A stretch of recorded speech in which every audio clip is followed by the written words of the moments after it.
Top Bed Talk. Hello, I'm Steve Wooton, and I'd like to thank the organisers for inviting me here today to share with you my thoughts on the screening and assessment of nutritional state, or in simple terms, nutritional fitness. We think in prehabilitation in terms of physical fitness, and I'd like to extend that to consider nutritional fitness and, of course, psychological fitness. So what I'm going to do today is talk through what I mean by nutritionally fit or unfit and why it matters. I'll then talk through how we identify those most at risk in terms of screening and also in terms of assessment, and making it clear of the difference between the two. And then thirdly, how we use the screening and assessment to triage patients to care. There are many causes of a poor nutritional state, but at the heart, it comes down to two critical processes. The first is an inadequate consumption of food, where energy and nutrient intakes are insufficient to meet the demands of the individual. This results in a process known as reductive adaptation that ultimately leads to the physical or the phenotypic representation of that of the undernourished adult. As you can see here, we see major structural changes whereby lean and fat tissue have been lost. And these overt structural changes also indicate functional change. So along with the loss of lean and fat and other tissues, we see functional consequences. So that's the more classical, obvious view of undernourishment. The other approach, what we'd like you to consider, is that associated with infection and trauma and pathology or treatment. In other words, these are the stressors that act upon the body.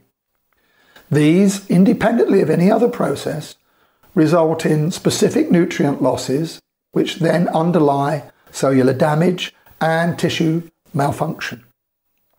So even in individuals who haven't got overt weight loss, who don't appear, frankly, malnourished, they may still be nutritionally unfit.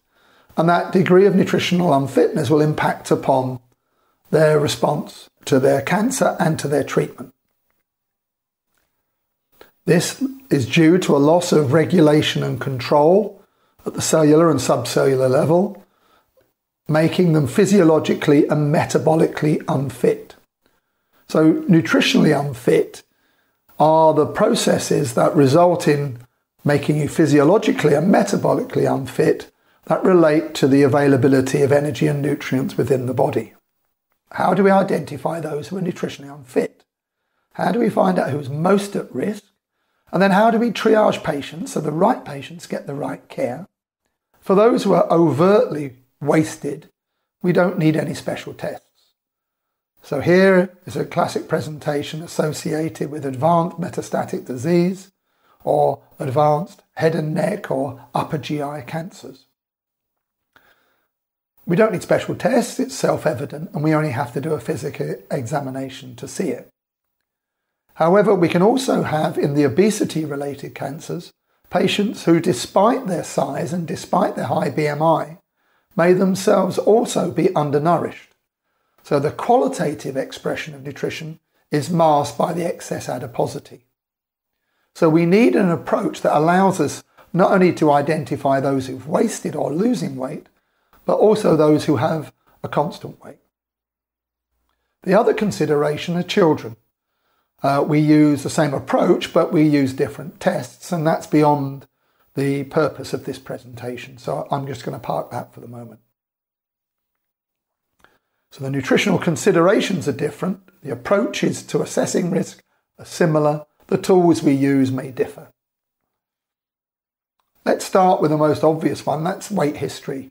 Their current weight and their weight loss. So weight loss, we think that about 40% of patients experience anorexia and weight loss prior to their diagnosis. So before they present, they're already undernourished. During treatment, be it surgery or chemo or radiotherapy, we know that the impact of these treatments will make their ability to eat and drink appropriately worse.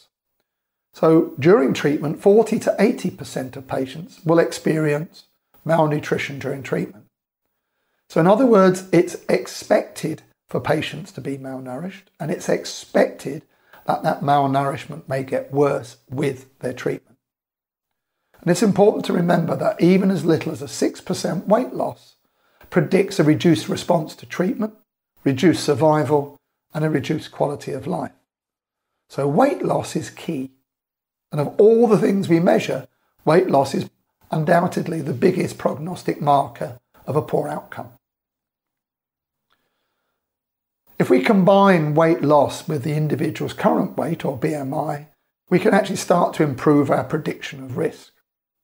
So the European Society of Enteral and Parenteral Nutrition, now known as European Society of Clinical Nutrition, published guidelines in 2017, where they considered both factors and used them to identify or score nutrition risk. So on the horizontal axis, we have body mass index, going from high to low. And as we go from high to low, we see an increasing risk factor. Similarly, we have weight loss on the vertical axis, going from low to high. And we can see as your weight loss increases, your risks increase. Taken together, the greatest risk is evident in those who have a low body mass index and have lost a profound amount of weight. What's important to recognise as well, however, is that even those with a high BMI, those who experience weight loss have a high risk. So these two factors, before anything else, are probably our most significant prognostic indicators of risk. But over the last 10 years or so now, we've realised that body composition is increasingly important. So weight is key, yes, but it's not sufficient to adequately explain the differences we see in risk. What does explain those differences is the lean mass that the individual possesses. And the problem for us is that many patients may have a normal weight or even a high weight, so their BMI is normal or high, but they are actually lacking in lean tissue, muscle in particular. And that lack of muscle is masked by the presence of excess fat. What we use the term sarcopenic obese to describe these individuals. And as you can see here in the figure on the right, Prado demonstrated that if you compare survival curves in cancer patients of a normal weight and body composition, the upper line, with those of a normal weight but sarcopenic obese, you can see that the sarcopenic obese have something like half the time to death than those of a normal weight and body composition. So lots of different approaches are available to us to measure muscle mass. And in particular, one of the favourite techniques in research is image analysis. But it's important to recognise that these measure different things. So if we start with magnetic resonance imaging, it's probably the gold standard for imaging techniques. It measures all of the muscles, and with 3D stoichiometric analysis, you can actually pick up different tissues of different volumes. DEXA, using X-rays in the the two-dimensional coronal plane, will give us visible muscle area. So this is largely the muscle of the appendicular mass, so legs and arms. It's not a gold standard by any imagination, but what it is a reasonably accessible marker. Similarly, routine CTs analysed using cross-sectional area mapping, such as using Slice-O-Matic, can allow us to describe the cross-sectional area of different tissues within an abdominal slice, for example, obtained in routine planning or staging CTs. These also mark muscle mass, but they don't measure muscle mass. They only measure muscle mass in the plane of view. Unlike DEXA, which is mainly looking at legs, CT is mainly looking at the abdomen, clearly measuring different things.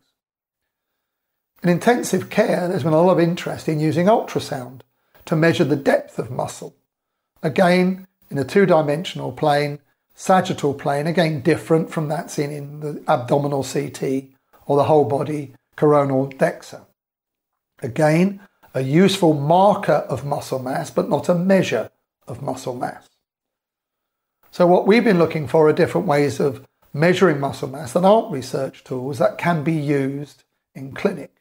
So we've been doing a lot of work around bioelectrical impedance analysis because it's a point of care real-time measure that we can use, which is now, in this instance, using segmental multi-frequency impedance analysis, has been shown to be highly correlated with whole body MRI.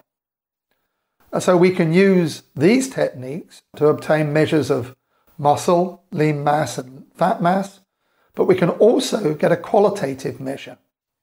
And that's the phase angle. And the phase angle is simply the product of the resistance and the reactance at different frequencies.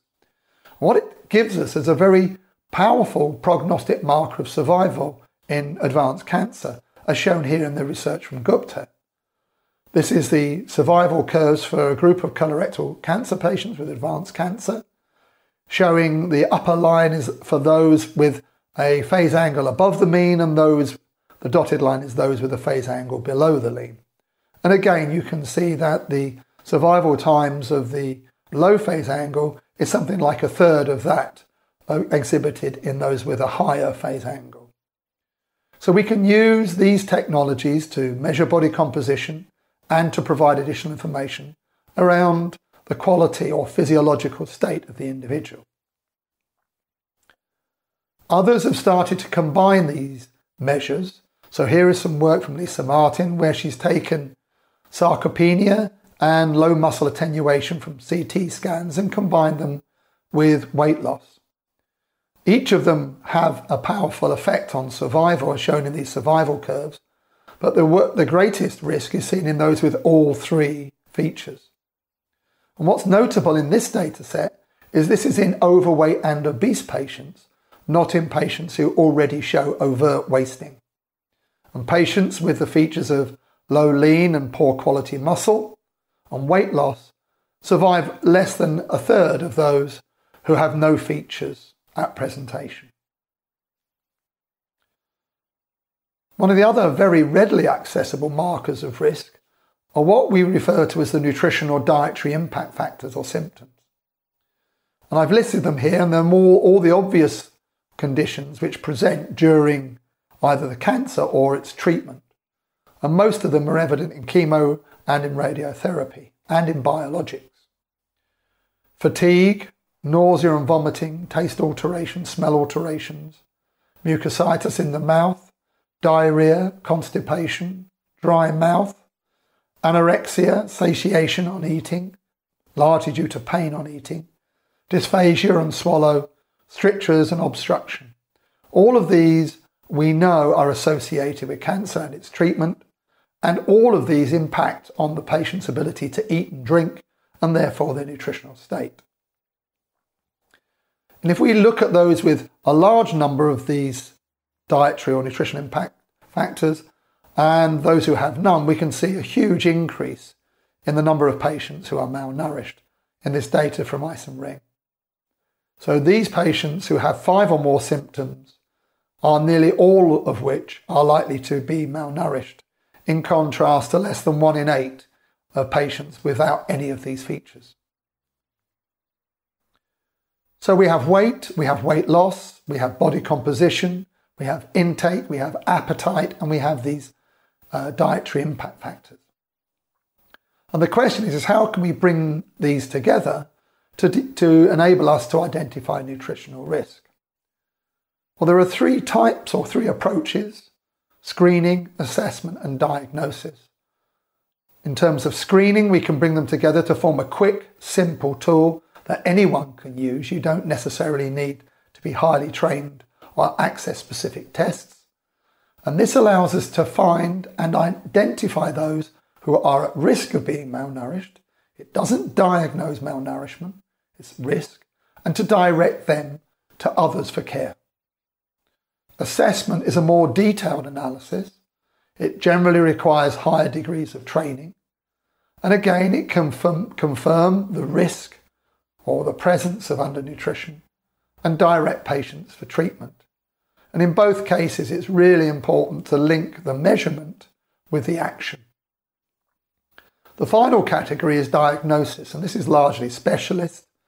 It requires, like any diagnosis, to take a history, to do a physical examination, and then call on special tests, for example, body composition or micronutrient status, to not only identify those who are malnourished, but to give clues to the likely cause of that malnourishment. In other words, to diagnose and then treat. So I'm just going to go through some of the tools we can use to screen, assess, and diagnose. The first is the one that people are probably most familiar with, and that is the Malnutrition Universal Screening Tool, which has now been effectively mandated across the NHS in and outpatient settings. And this relies on the body mass index as an indicator of current weight, weight loss, and then an acute disease effect score, which basically picks up those who are likely not to have eaten or unlikely to eat for 5 days or more. Combining these, it's possible to come up with 3 categories: low, medium, and high risk. The threshold is very low, so there are chances of finding false positives, but you're less likely to get a false negative. The important thing is, having identified those at risk, is to refer on where necessary for treatment, to observe if they're borderline, and to constitute routine care if they're otherwise well-nourished, low risk. The perioperative community have gone one step further and added albumin to the MUST score and replaced the acute disease score with have you been eating less than half of your normal diet in the preceding week. And this too can be used as a nutrition score that captures risk and triages patients to care. It's important to recognise that the albumin is not a nutritional marker. It's a marker of surgical risk. And very often patients who are profoundly malnourished can have a normal albumin, and it's also possible for those with a low albumin to be normally nourished, and if you intervene, for albumin not to change. So again, another score been associated with increased risk to identify those most at risk and nutritionally unfit. But jumping from a screening tool to a diagnostic tool, the European Society of Clinical Nutrition have worked together with our American, Australasian and Asian colleagues to come up with a diagnostic criteria using both the phenotype and the etiology. Again, it uses weight loss and BMI, but it extends that to include a measure of body composition in terms of muscle mass.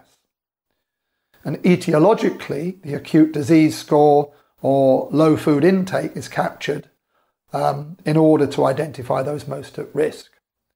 And the diagnosis of malnutrition requires at least one of the phenotypic criteria and one of the etiological. So it's possible to have a normal weight, but to be eating poorly and have a low muscle mass to be considered malnourished. The tool that's attracting greatest attention in cancer at the moment, and the one that we would commend for prehabilitation studies or services, is the patient-generated subjective global assessment tool as developed by Faith Ottery. And this has 2 components, one completed or generated by the patient, and the other which is a health professional assessment. So in the patient-generated box, we have weight history, BMI and weight loss. We have the dietary impact factors, and we have whether the patient is eating normally or not, and whether they are they're showing functional fatigue. Taken together, these can be used as what's known as the short form SGA and can be used to characterise risk in the patients. It can be improved, however, by combining those patient-reported data with that of a health professional who's trained to make the appropriate assessments. In other words, you're looking at the diagnosis and the age of the patient, the extent to which there are metabolic stresses, cachexia, for example, that are evident. And it also includes, most importantly, a physical examination, looking for signs of lean tissue loss in particular. When combined with the patient-generated components, you can now generate what's known as a scored subjective global assessment. And together, these techniques allow us to identify those who are well-nourished, those who have moderate malnutrition or the risk of becoming malnourished, or those with severe or overt malnutrition. And like any good tool, it leads to action in terms of a nutritional triage, in terms of eating guidance, giving advice, symptom management, and where necessary, nutritional support with oral or artificial nutrition. And what Ottery and colleagues have shown is that the score or the category generated by the SGA is associated with mortality, post-operative complications, length of stay, overall survival, and increased hospital costs. So what I've done here is combine the 5 tools and indicated the items in each tool. And what you can see is that there's a commonality between the different tools. They basically are very similar with some slight changes. The MUST, the POMS and the short form PG-SGA are all screening tools. And in particular in oncology, I would commend the PG-SGA short form, because you're just simply asking the patient 4 questions from which you can generate a risk score. If you're going to go to assessment, then I would use the scored PG-SGA or the GLIM, but the GLIM really is a diagnostic tool. What is important is having somebody who can make a nutritional diagnosis available on the team. And the most obvious person in that category will be a dietitian or a physician trained in clinical nutrition. From the dietitian's perspective, they will carry out terms of a full nutritional assessment, including eating histories and the use or misuse of dietary supplements. They'll look at those dietary impact factors and ask themselves what the extent to which they are contributing to the poor eating and drinking, but they'll also take into account any anxieties associated with eating and drinking, their innate beliefs, their culture or their faith.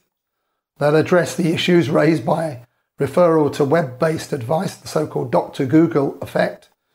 They'll explore the comorbidities which may be evident, particularly in older patients, coexisting with their cancer, which may in themselves require dietary interventions. And they'll seek to educate the patient, because very often poor education around nutrition contributes to poor nutrition. And obviously socioeconomic status is important there too. What I'd like you to note particularly is that this is a cumulative experience across the patient journey. It's not sufficient to make these measures once, for example, prior to the treatment period, but really what we should be doing is screening and assessing our patients throughout the experience, preferably from the outset at diagnosis, through treatment, through into convalescence, and then later into maintenance or survival. So in other words, 1, identify the risk. 2, optimize the patient throughout their journey, not just in one specific component, for example, IRAS during treatment. And then to maintain, wherever possible, and ideally improve their nutritional fitness through your nutritional interventions. When we engaged in the Macmillan Royal College of Anaesthetists and NIHR Cancer and Nutrition Collaboration Review, we recognised the importance of the the NHS England's approach to personalised care. So with increasing risk, we need to increase the level of care that's offered to the patient. At the bottom of the pyramid is universal care. So these are individuals with the lowest risk or no risk of undernourishment, in which we'll be looking largely at using advice and providing supportive self-care. This is largely home-based and ideally used via remote services such as the web, apps or phone. However, once screened, a patient who's considered at risk would then move through into assessment, where their needs would be identified and targeted care would now need to be introduced. This is usually linked to dietetic counselling, with or without the use of oral nutrition supplementation, maybe diet first, food first, or it may include the use of specialised feeds. And they would specifically address the dietary impact factors. What is it that's preventing the patient from being able to eat or drink? Such approaches are largely outpatient or community-based. However, once again, these may be insufficient to meet the needs of the patient who has complex needs. We may then move to artificial nutrition support, where we probably would involve a nutrition support team or an intestinal failure team. These may well be hospital-based inpatients and may well require the use of either tube or vein feeding. What's important is that the screening and assessment tools are used to identify what level of care the patient starts with at presentation. And similarly, they should be used throughout the care to either regulate or down-regulate the level of care in response to the patient's needs. I'd like to stress that dietetic counselling is the key to good nutritional care.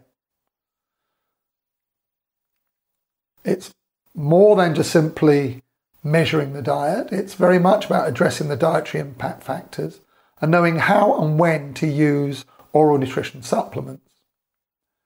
It's very much about understanding the needs of the patient and helping them understand what it is that they need to do. So it's a very enabling process to improve the confidence in the patient to make the changes or follow the dietary advice or therapeutic interventions that are being proposed. It's not enough just to give patients a leaflet. What we find now is that it's much more important to work with the patient, either individually or collectively, for example, in small groups led by a dietitian, whereby they can explore together their concerns and their approaches to improving their nutritional well-being. In the face of COVID, we have to move more remotely, so there's a lot of interest now in the use of apps and the web to provide remote coaching to inpatients so that they can better improve their nutritional well-being when they cannot attend outpatient clinics. And clearly the dietitian is the important link between food-first approaches, the use of oral nutrition supplements, before moving to artificial nutrition, feeding via the tube or a vein. What we know is that if we triage patients appropriately, we use oral nutrition support, we can improve outcomes. My colleagues Rebecca Stratton and Marinos Ilya spent most of their professional career demonstrating the importance of this approach. And through a whole series of systematic reviews, meta-analyses, health economic analyses, they were able to demonstrate that appropriate triaging of patients and into appropriate care leads to lower mortality, fewer post-operative complications, shorter length of stay, an earlier return of GI function, a lower rate of reoperations or readmissions, improving gut integrity and reducing permeability, improving wound healing, and because of triage, actually being able to use less PN by actually making sure that patients were fed via an EM route first, and overall reductions in hospital costs. We also now have increasing amounts of evidence showing that nutrition within multimodal prehabilitation programs can also improve outcomes. I'm indebted to my colleague Chelsea Gillis, who's recently published the evidence to date of nutrition within multimodal prehab versus nutrition only, and has been able to demonstrate that appropriately triaged and supported patients can achieve a 2-day reduction in terms of their length of stay in this particular meta-analysis. Admittedly, there isn't a large amount of evidence, it's accumulating, but it's certainly consistent with the evidence that we see for preoperative nutrition, which would make sense.